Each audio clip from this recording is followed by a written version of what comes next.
We were talking about Donovan and the art of hitting and how kind of unique he is in today's game.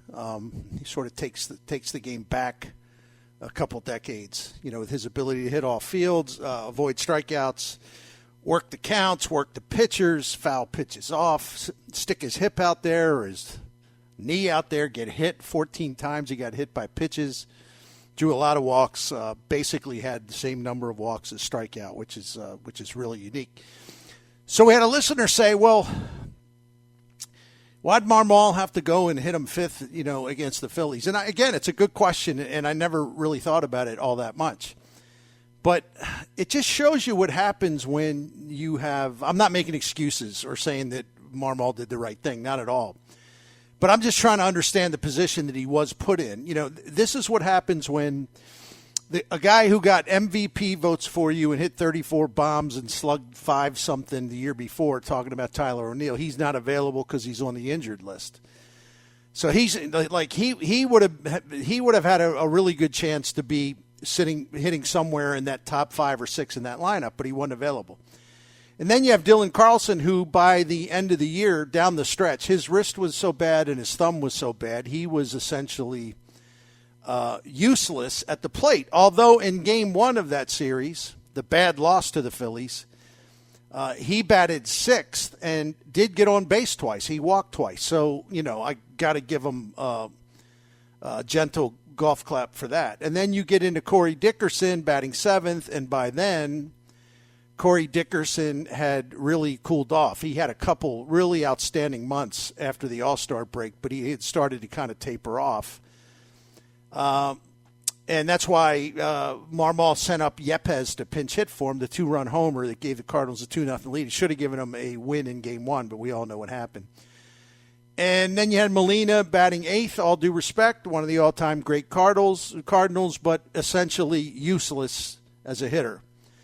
Then Tommy Edman was batting 9th, and I understand that. That's kind of the double leadoff concept. It makes some sense, but yeah, they were one bat, and I'm not going to limit it to one bat. I mean, yeah, you would have liked a couple of more robust bats, but realistically, based on what they had at that time, just one bat like O'Neill with the danger capability he has could have made a difference. Instead, Marmol is doing different things with his lineup. He's batting Donovan 5th, as our listener said. And I really – and by the way, if anybody else has a theory on this, I'd appreciate it. No, because looking at it, it's like, okay, I understand he's short of a bat. He's trying to move things around. I get it. But you're batting Donovan ahead of Carlson, and then Dickerson comes next. Carlson's power was sapped by then. Dickerson, like I said, had tailed off by then. Your eighth place hitter can't hit. And, it's a long way to get to the 9 hitter when you're the 5th place hitter, as Donovan was. So, yeah, it is kind of interesting why he settled on that. It could have been matchups against anticipating specific pitchers from the Phillies. I don't know. But, man, when you look at that Game 1 box score now and you see that Paul DeJong got in that game, and Paul DeJong actually came in and I think not took over directly for Brendan Donovan, but he became your 5th place hitter played shortstop with Edman moving to second. I've mentioned this on the air. When you're fighting in the playoffs where you have been a disaster for several years, you look at the box score in Game 1 and you see that Paul DeJong and Ben DeLuzio played in that game, and DeJong even got an at-bat. I mean, that kind of tells you all you need to know about the depth that they had, or lack thereof, offensively last season, and what the impact of the injuries had on them. And also they were kind of caught in between, because if a Jordan Walker had it been different timing, a Jordan Walker probably would have been in that lineup. If you could change time, and he would have been ready last year, which of course there was no chance. So that's another reason why the Cardinals even have a lot of options in the outfield. They have a lot of ways to go. I'm not thrilled. I don't think a lot of people are thrilled at their middle infield. I mean, Tommy Edman will do fine, but when you look at your bench and you're counting on Paul DeJong, enough said. Although he's good defensively, legitimately so, and who knows, maybe he'll hit better this year. I don't know how to define better. I guess anything would be better than what we've seen the last couple of years. You mentioned that middle infield, the backup spot. I think right now, as I've looked at what they've done, it's scary because if DeJong is as bad as he's been, it's like, wow, that's your best option. And they have attempted to sign a couple of like AAA middle infielders, and you're going, oh boy, I can see where this is going. The one was the kid from Cleveland. I think his last name was Fermin, and then was it Suarez was another guy they signed recently. It was another guy. I don't even remember if that's his name, but there were two similar guys that were AAA middle infielders, and you went, oh boy, that's your option if Paul DeJong just completely fails. That's a little scary right now. There's just nothing there, especially for the shortstop position. That's it. That's all there is. They'd be hurting there. Yeah. Then they'd have to plug in a journeyman who can't hit. Yeah. Or they would have to rush Mason Wynn. I think they'd be willing. Listen, if we're talking about later in the season, Mason Wynn could be an option. I think the Cardinals are so gaga over him and his skills. At least if defensively, he'd be brilliant there, and probably could probably get you some doubles, create some havoc on the bases. I mean, I wouldn't know what to expect offensively. He's still young and raw, but boy, he's got a lot of natural talent. I was thinking, if the Cardinals are kind of looking around, there's a guy who last season got a chance to play, hit 315. He had a 345 on base. He slugged nearly 600. This was only in 25 games. But his OPS was 937. His OPS plus made him like 60% above league average offensively. It's a dude, got a reputation for playing good defense. It's some dude named Sosa. Philadelphia has him. He might work. Ed Sosa, something like that. You're right. I've heard of it. Edmundo Sosa, yeah.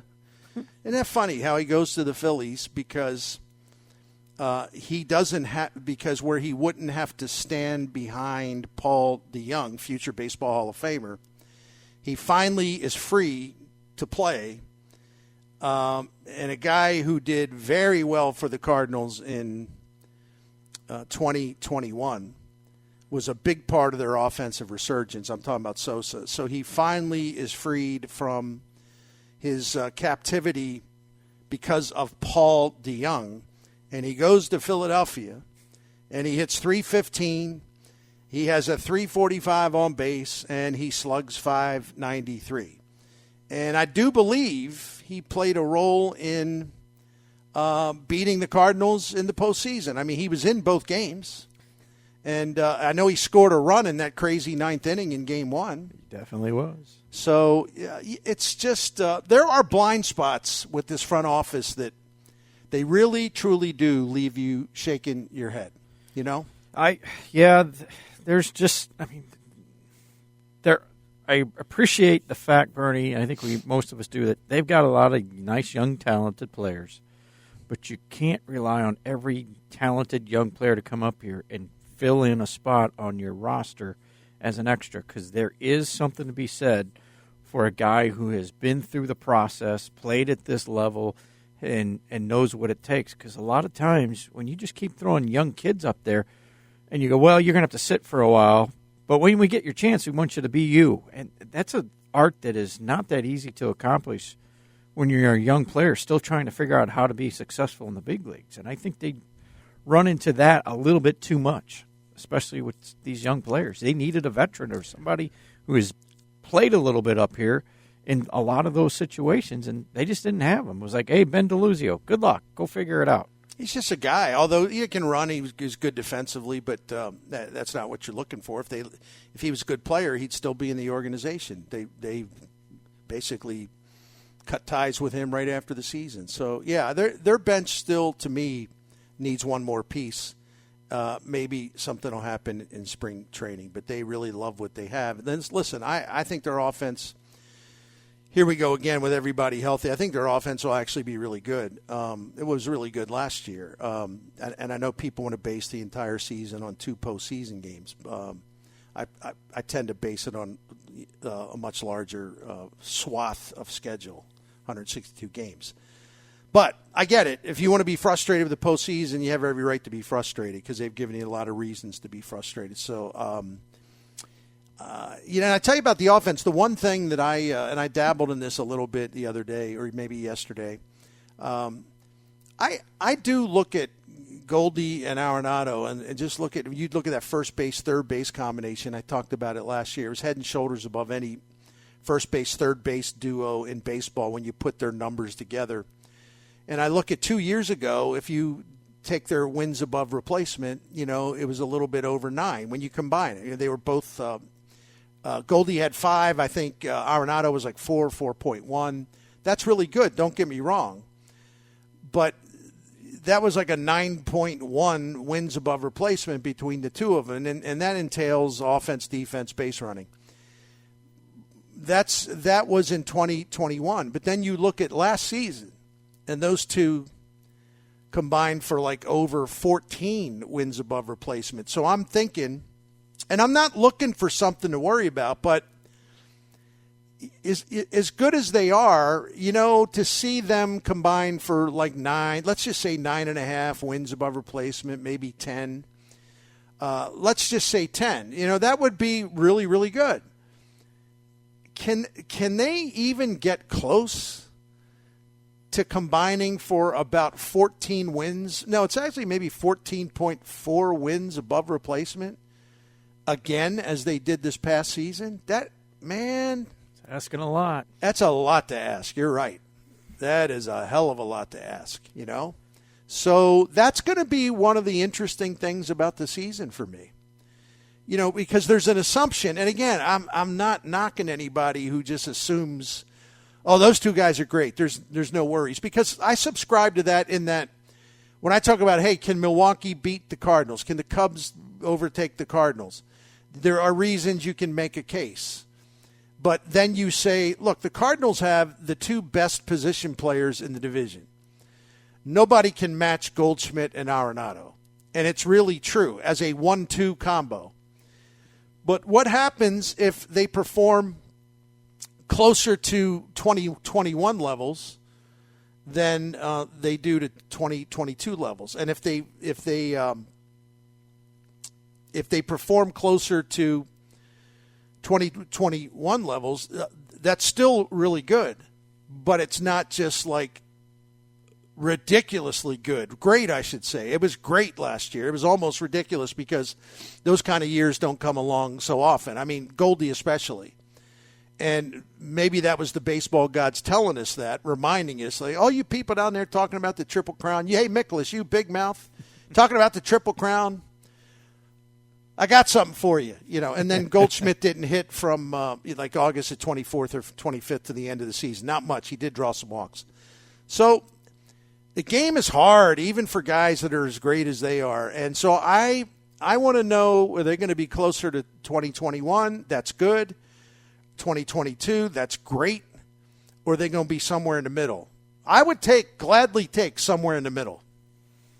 100%. Yeah, I would definitely take that. I mean, Goldie had maybe one of his best seasons ever. And I think it was his best. And even, and even supersedes what he did in Arizona. We know how great he was there. If you give me somewhere in the middle for that, I will take it. And even with Arenado, because the reality is you should get improvement from others in your outfield. You can pick and choose which ones. You're hoping all of them, but you got to have improvement.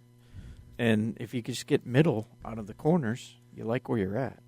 And all the things that we talk about on the show, we've discussed a lot of articles that have been written lately. Everybody really likes this offense, Bernie. even, everybody's got any kind of system for numbers, and they talk about this lineup. It should be a good quality, positive lineup, and even better than what most people think.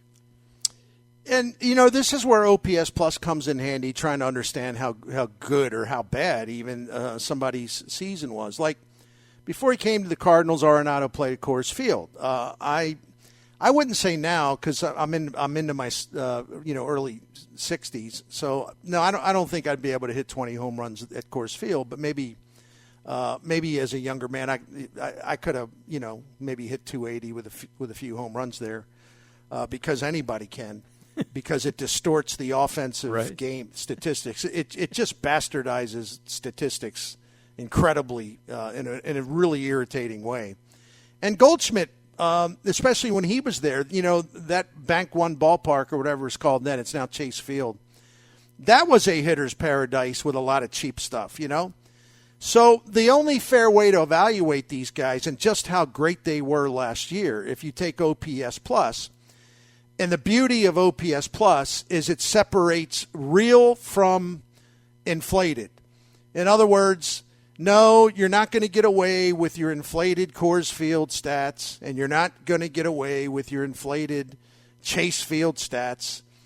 We have a thing called OPS Plus, and it kind of neutralizes it to make it fair for everybody, to where a hitter's not penalized for playing in a notorious pitcher's park, and people that play in joke ballparks aren't going to be viewed as seriously as they shouldn't be viewed as seriously as they are. Oh, that guy did this. Oh, that guy did that. Well, what did he do on the road? Well. So last year, when everything's neutralized and evened out to make it fair for everyone, Goldschmidt had his best offensive season in the majors. He was 80% above average. Arenado had his best season offensively in the majors. 54% above average when you take the junk ballparks out of it, right? Mm-hmm. So at least till this point, those guys had career seasons offensively at the same time, which it tells you two things. Number one, these dudes are great. The Cardinals are fortunate to have them, but it also tells you, can you really count on that happening again? Is that going to settle down a little bit? Is that going to drop somewhat? And then, you also look at it and you say, two career best seasons, both of them, who did so much for this team, and yet you get to the playoffs and the way things are. 1 for 8, I think, with 5 strikeouts against the Phillies. I think that's what it was. It was rough. Yeah. So baseball will break your heart in a lot of ways. And that's why if people listen to me regularly, thank you if you do, or just thank you if you do it at all. I've been pushing back a little bit during the off season about, when people wanted to take how bad the Cardinals were offensively in the 2 games against the Phillies, which they were, obviously. They wanted to make it a more general thing and, just kind of, aim the bow and arrow at the hitting coach and assistant hitting coach and, 3 or 4 hitting coaches, or maybe hitting coaches that worked for the Cardinals like 8 years ago, wanted to blame it on Marmol, wanted to blame it on Mo, and I'm like, ho, time out. How are you going to win if your 2 guys who had career seasons finished first and third in the MVP balloting? How are you going to score a bunch of runs when they are not only not good, they were terrible offensively in that series? And Arenado made a big error in that series, the first game too. So, don't be afraid to point at your best guys for their failure to come through. It's okay to say it. I know that in this town, if you're in the media, you can get arrested for suggesting Adam Wainwright's losing his stuff a little bit, right? I expected someone to knock on the front door at any moment.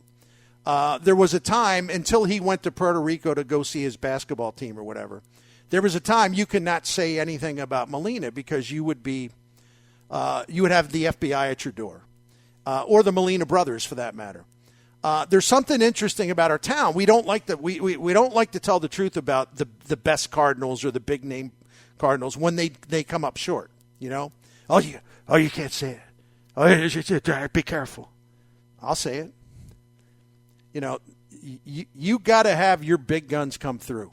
Yeah, you need to have more than them, and that gets us back to where we started this conversation. The Cardinals, if you look at that lineup for those only 2 games in the postseason against Philly, they were missing a bat.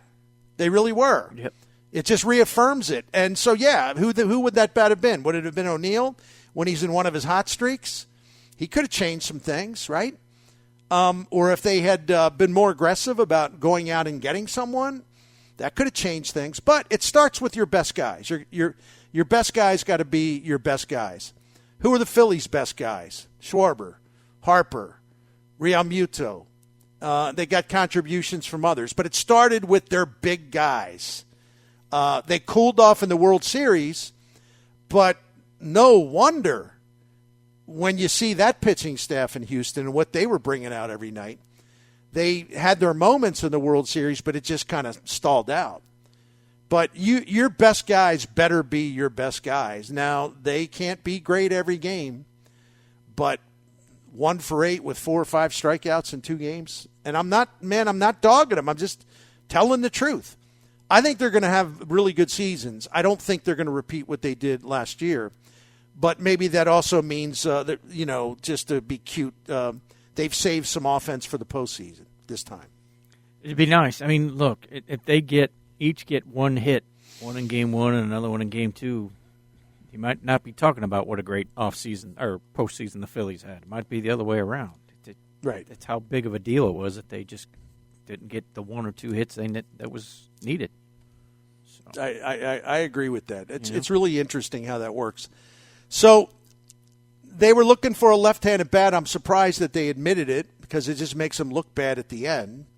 When Mo has said, oh, yeah, we tried. You know, he basically implied they made an offer to someone.